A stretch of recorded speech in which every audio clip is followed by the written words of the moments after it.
Hey, Stellar cousin, you already know what time it is. Animated horror stories. Animated horror stories. Dun, dun, dun, dun, dun,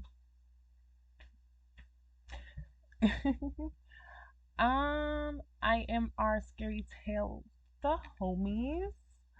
Of course, you know, I enjoy them very much, very much. You know, they've been the homies since day one. Them in SSG animations. Let's say SSG scary tales. Scary. Oh, good God. What are we into today? 3 true farmhouse horror stories animated. Mm-hmm. Farmhouse? So, like, I wonder what's going on. Like, is it people working at the farm that's dealing with issues? Or, like, you visiting a farm and dealing with issues? We'll never know until we get up into it. So, let's get up into it. Go on and like the video, and I'll ask you something to comment throughout it. And subscribe if you haven't already. You should already be subscribed because we're cousins. Excuse me, sorry. Make sure you have your blunt ready. Make sure you have your bottle of water ready. Make sure you have your blanket ready.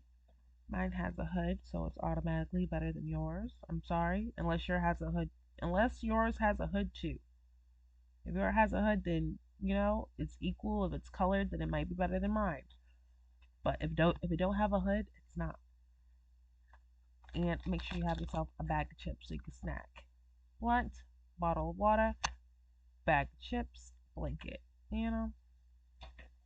Not in any particular order. And let's get into it, guys. Let's get into it. I used to work for pest control services in Louisiana. It was a tedious job with an awful chemical to smell 24/7. Once I got a booking from the outskirts. The client complained that she's facing a major cockroach infestation. The pay was good, so I drove to the place.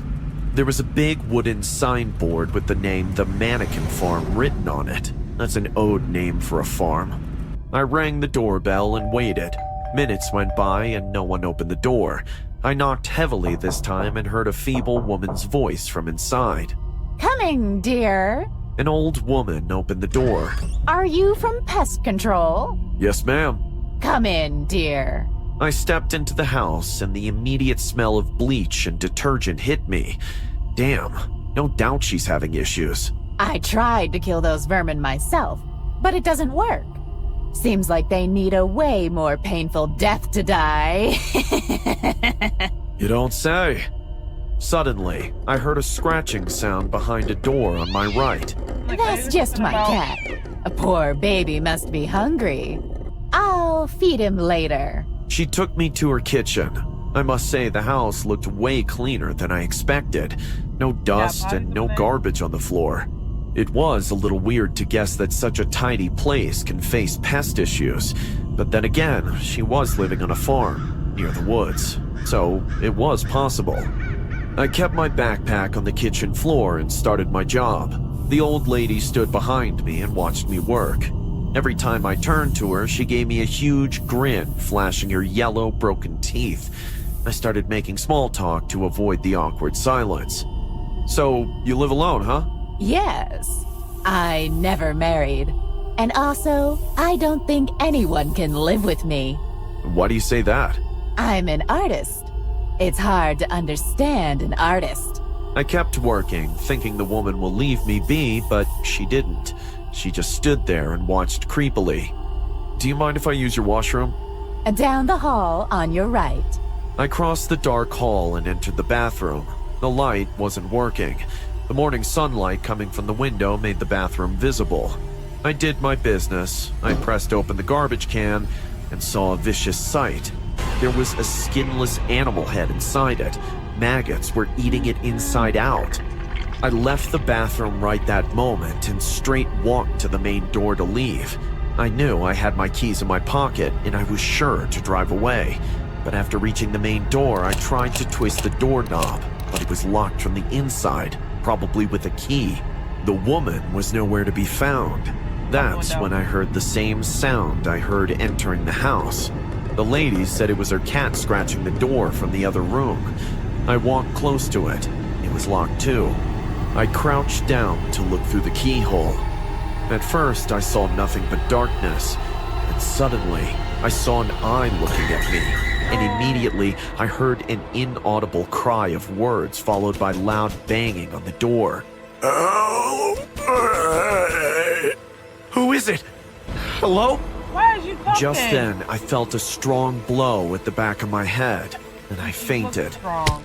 He's about to make you some art. When I woke up, I could see drops of blood on my white shirt. My eyes took time to adjust to the lights. Suddenly, there were tons of lights. Once my vision cleared, I saw a skinny, tired man with a horrible physique sitting opposite of me. He was tied to a weird-looking chair. The chair was attached to a big platform kind of thing, and there was a foul smell all around the room, even though it was crystal clean. Suddenly, the door opened and the old lady entered, but my stomach dropped once I saw her in the light. The lady was holding a wig in her hand, and the makeup was all diluted like she tried to wash it off. It wasn't a she, but a he. It was an old man dressed like a woman. Sorry for the dramatic entrance. You see, I have to work hard to collect my raw material. What? What do you do? Kill and then eat people? I'm not a barbarian. As I said, I'm an artist. Saying this, he walked to me and revolved my chair at the back. What I saw chilled my bones. On the other side of the room stood an exhibition of mannequins. Only they were made from skins. Every mannequin has the skin of the animal it is representing. Most of them are wild animals. Those you can call my early works. And these 3 human are my latest creation. So, do you like my work? Their human figures looked distraught. The man even used their real eyes and somehow didn't manage to fit them well, so the eyes were halfway hanging on the chin of the mannequin. He walked to the malnourished man and pressed a button on the chair. The chair started to shake violently, and a scary sound came from it. After 3 minutes, he stopped the chair, and the man was dead. His feeble, weak body couldn't take the pain. I like skinning them without any wounds. It's a quite merciful method, you know. He took off the dog leash from his neck and came to put me on it as his next raw material, but I used my brain. It was my only weapon then. I told him I would like to have the sandwich made by my wife before he starts starving me. Fair enough. I'll bring your bag to you. He brought me my bag and I started looking into it. I was unmarried. It was all a lie to buy time from my possible killer. I had to check your bag for a knife or a gun.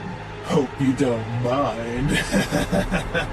I don't need a knife or a gun, you son of a psycho! I grabbed the most poisonous chemical bottle I could find and splashed the liquid on his face. He screamed and fell to the floor, holding his face. It's burning! I got up and started running upstairs. I remembered seeing a balcony in the top bedroom. I reached it and jumped straight from the balcony. Once I got into the car, I started the engine. I heard a lock click and the farmhouse's main door opened.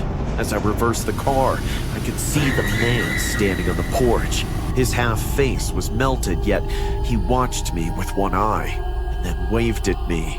I never went back to that farm. That's so crazy. This was meant to be the best decision of our lives. I and my darling wife Maria had just acquired a 2-hectare strip of land, sitting in a small village in the state side of Nevada. We had always craved to experience life in the country, and seeing as she was due in 3 months, it seemed like the best time to make the move.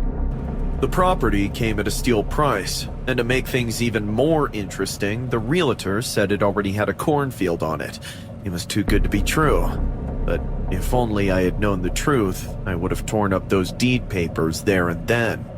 When we arrived, the scenery was just as gorgeous and serene as we had dreamed.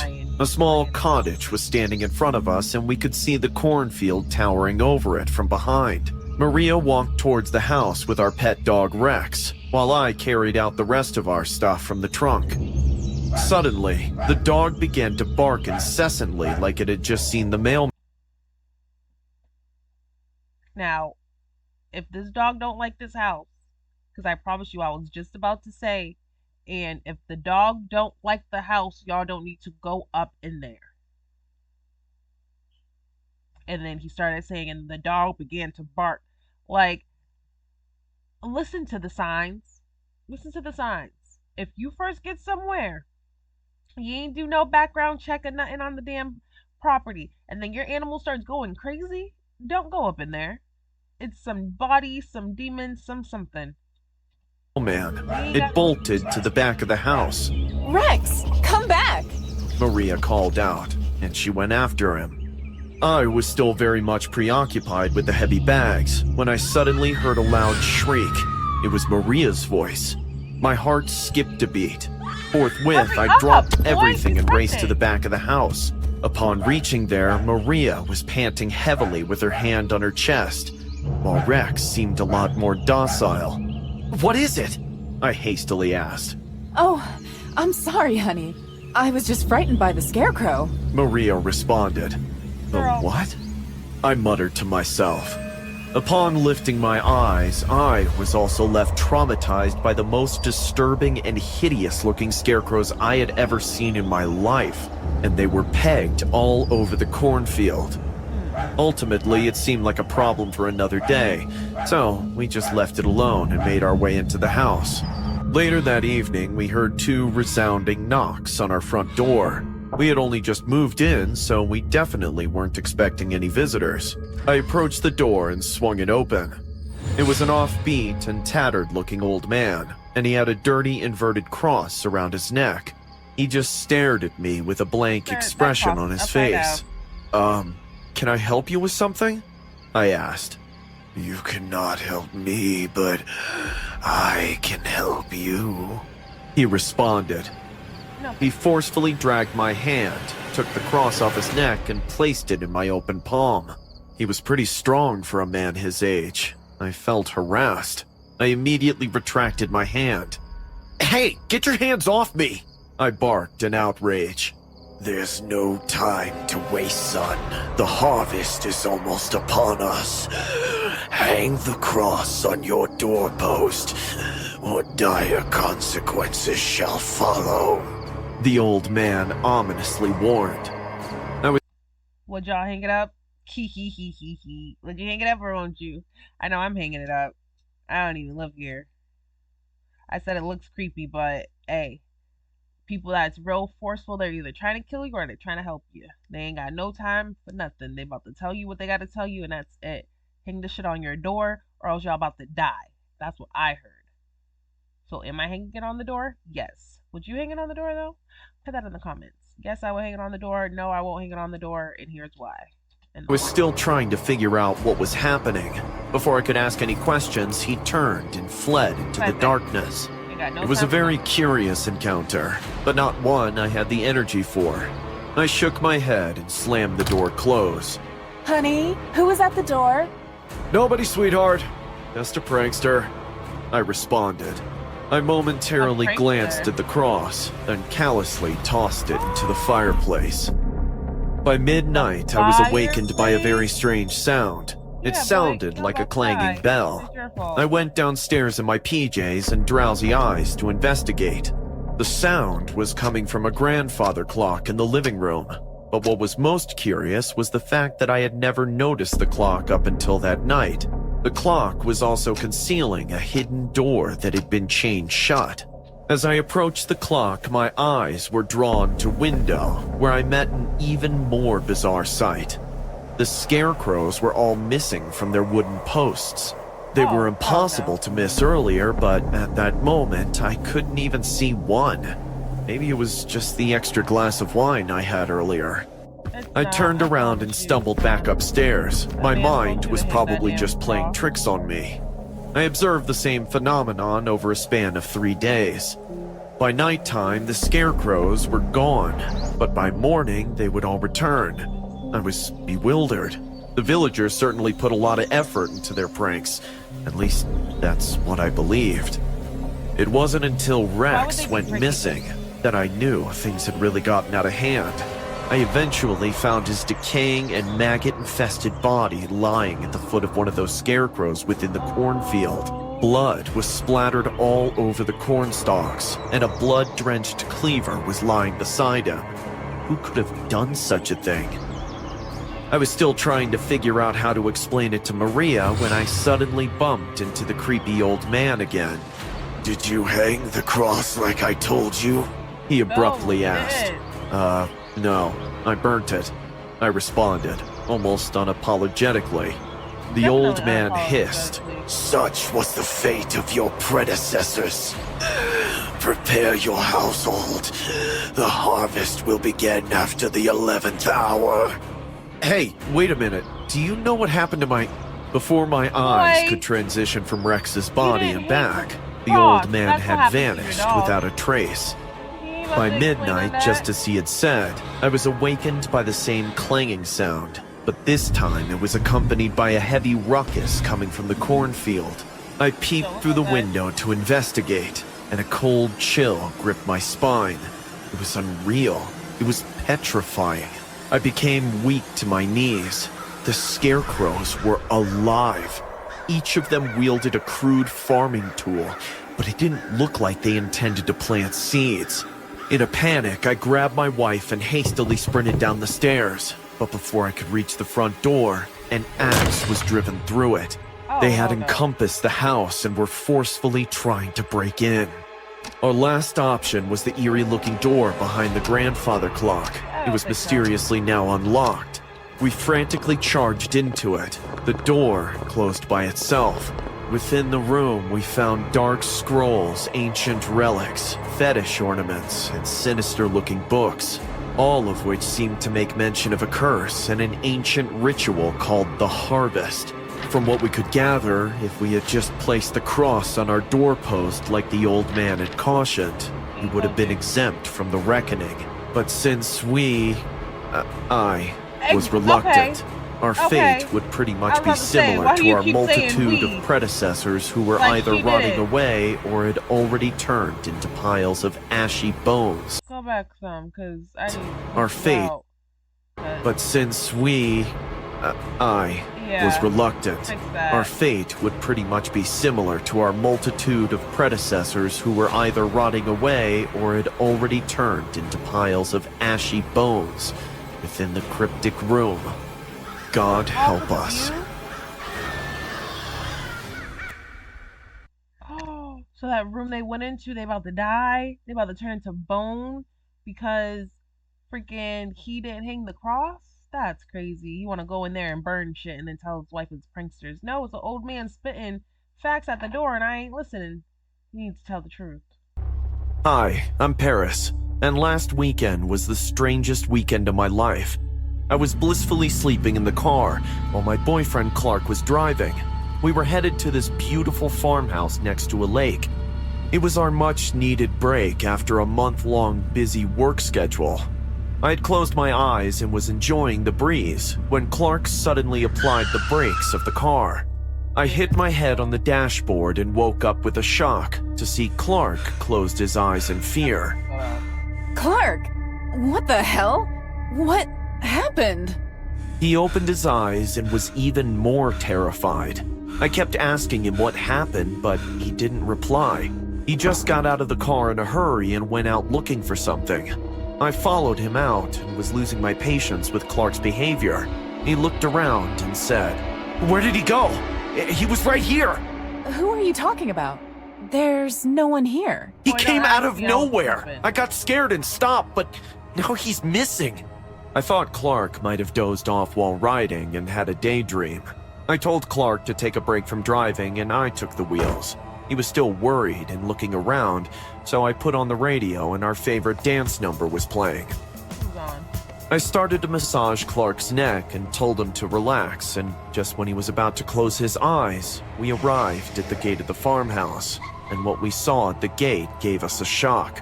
There was an old man holding a rifle and waiting for us. I got tense to looking at his rifle and asked him what the rifle is for. He looked at me with his rock-like face and told me, "For the wolves. I'm Mr. Parker. Welcome to Farmhouse where time stands still." The farmhouse was exactly like we had imagined. I told Clark to forget about what happened and have fun. It's two no's off the back. You out here with a damn gun, and then you over here talking in riddles. Welcome to the farmhouse where the time stays still. No, thank you. Hopping in the car and driving right back. We could have a vacation at the house. Welcome to Farmhouse where time stands still. The farmhouse was exactly like we had imagined. I told Clark to forget about what happened and have fun. Clark and I went inside, and the place and its decor was straight out of a fairy tale. I was happy and rushed to hug Clark, but Mr. Parker walked in between with the luggage and scared the hell out of me. Later in the evening, when we were asleep, I heard a loud gunshot and woke up. I came out to the balcony thinking Mr. Parker might have killed a wolf, but what I saw stunned me. There was a girl in a white flowing frock, like a bride, standing on the terrace with a rifle in her hand. I was both surprised and shocked to see her, because I thought there was no other guests in the farmhouse. I yelled out to her. Hi! She didn't reply. She just went away without even looking at me. I thought it was strange and wanted to find out more about her, so I came out of the room and was headed towards the stairs when someone tapped my shoulder. It was Mr. Parker. "Tea is served at the table by the lake. Please come, madam." I saw a girl on the terrace. Is this the way up? "That is a private area, madam. Guests are not allowed there. Please leave." I found this whole thing very strange, but I had no choice but to leave. I decided to get back in the night and check. While having tea, I told Clark about the girl. He was about to say something when we saw another girl coming out of the lake and walking towards the house without even drying herself off. We called out to her, but she did not respond, just like the other girl on the terrace. I got very curious now and asked Mr. Parker about the girls. "Guest information is confidential. Get ready for hunting." I did not understand what he meant by hunting and asked Mr. Parker. He said it was part of the farm stay experience. We both got excited, and a little while later we entered the woods nearby. Mr. Parker was our navigator. He pointed in a direction, and Clark took a shot but missed. It was my turn next. Mr. Parker listened carefully and then pointed in a direction. I aimed and took a shot. I heard the shrieking of an animal and rushed to look, but then Mr. Parker took out a Bluetooth speaker from the ground and told us that it was just a simulated game, and we had a good laugh about it. Later that night, Mr. Parker served us some delicious food. I casually asked him that I wanted the recipe, and he looked at me with a cold face and said, "It's human meat curry." We were shocked to hear this, but then Mr. Parker burst out into a monstrous laugh and told me that he'll give me the recipe when I leave from here.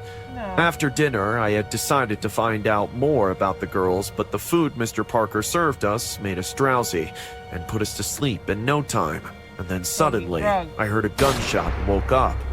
I came out of the balcony to the girl standing on the terrace, like what happened the previous day. I came out of the room and was going towards the terrace when, just like the previous day, Mr. Parker tapped on my shoulder, stopped me from going upstairs, and told me that the tea is served by the lake. Nope. I was at the lake having tea when I saw the same girl coming out of the lake and walking away. The same thing was happening again. I tried to explain it to Clark, but then Mr. Parker came and called us for the hunting. At the hunting, Clark missed the first time, and when I took a shot, the animal shrieked in pain, but then Mr. Parker came and showed the Bluetooth speaker. I told Clark that I've lived this day before. Clark strangely did not believe me. At dinner, we ate the same food again. Mr. Parker made the same joke again. I was getting worried. But when I told Clark, he just asked me to rest, and we slept. I was woken up again by the gunshot, came out to see the same girl, and was again stopped at the stairs by Mr. Parker. The same girl came out of the pool. Then we went hunting. I shot, and Mr. Parker got the speaker, and then dinner, and we slept again. But this time I woke up early and went to the terrace and saw the girl coming out of a room. I walked towards her to find out what was happening, but she tried to shoot me. I ran from there and came to my room, woke up Clark and told him what had happened, and he was shocked.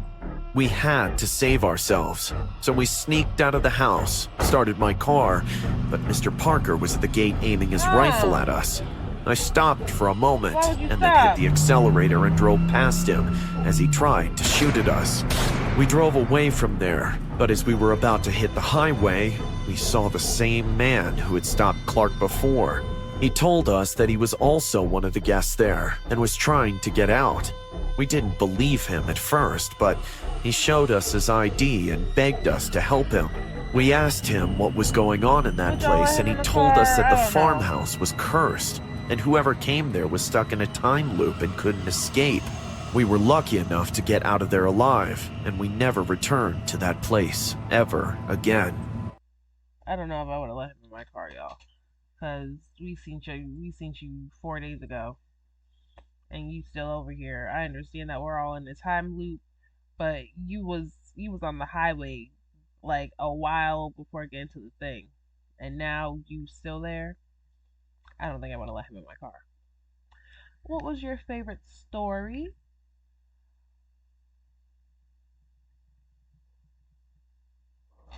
I think my favorite story might be the first one, because that was the craziest to me. You over here playing with identities and stuff. Comment your favorite story below. I love you guys, and until next time.